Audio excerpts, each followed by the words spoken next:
Pernah tak anda tengok iklan kad kredit, pulangan tunai lah, ganjaran lah dan rasa macam, betul ke ni? Macam terlalu bagus pula bunyinya, kan? Sebenarnya, anda mungkin tak salah pun. Jom, hari ni kita bongkar apa yang bank tak nak anda tahu. Okey, kita mulakan dengan ayat yang pedas sikit ni. Cuba fikir betul-betul. Inilah dia. Inilah kunci kepada semua strategi bank. Matlamat utama diorang bukan nak bagi anda ganjaran, tapi nak ubah cara anda berbelanja. Jadi apa sebenarnya niat di sebalik semua tawaran yang nampak hebat ni? Sekarang kita akan selongkar satu-satu, buang semua lapisan pemasaran tu dan tengok apa yang betul-betul berlaku di belakang tabir. Senang cerita macam ni lah, kad kredit tu sebenarnya satu produk. Produk yang direka khas untuk buat untung bagi bank. Setiap satu ciri dia, termasuklah pulangan tunai tu, semuanya dah direka dengan teliti untuk pastikan anda guna kad tu lagi kerap dan untuk jumlah yang lagi besar.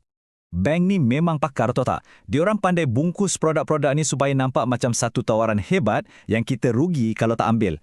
Diorang guna psikologi pemasaran supaya kita rasa, wow, bijaknya aku buat pilihan ni. Yang ni kita selalu sangat dengar. Pulangan tunai tanpa had. Bunyi macam best gila kan? Macam tak ada penghujung. Tapi, betul ke macam tu? Betul ke tak ada had langsung?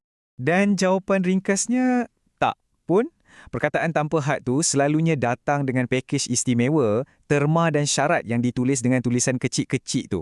Yang mana, jujur cakap, ramai antara kita memang tak baca pun. Okey, jangan risau, saya tak akan tinggalkan anda tergantung. Saya akan bagi anda 3 perkara paling penting yang anda wajib tahu.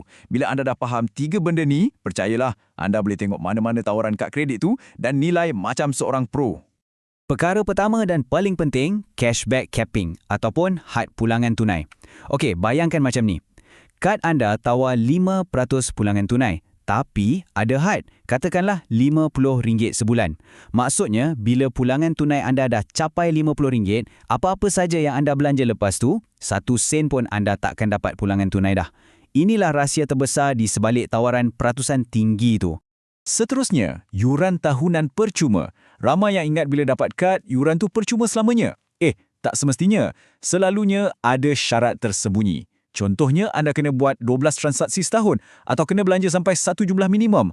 Kalau tak capai syarat tu, tiba-tiba je, yuran tu muncul dalam penyata anda.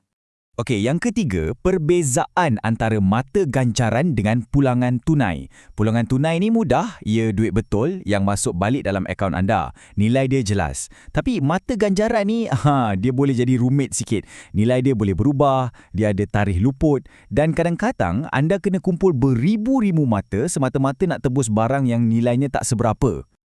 Baiklah, jadi sekarang anda dah ada 3 kunci utama ni.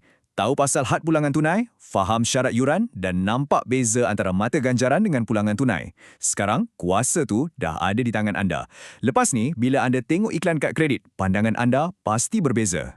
Jadi, sebagai kesimpulan, ini dia senarai semak mudah untuk anda. Sebelum mohon mana-mana kad atau sebelum guna kad baru anda, pastikan anda semak 3 perkara ni dulu. Jadikan ia tabiat baru anda. Percayalah, ia boleh selamatkan banyak duit anda dan elakkan anda daripada rasa kecewa nanti.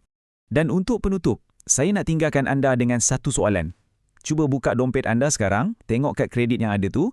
Lepas apa yang anda dah belajar hari ini, adakah kad tu betul-betul bekerja untuk anda atau sebenarnya anda yang sedang bekerja untuk keuntungan bank? Fikir-fikirkanlah.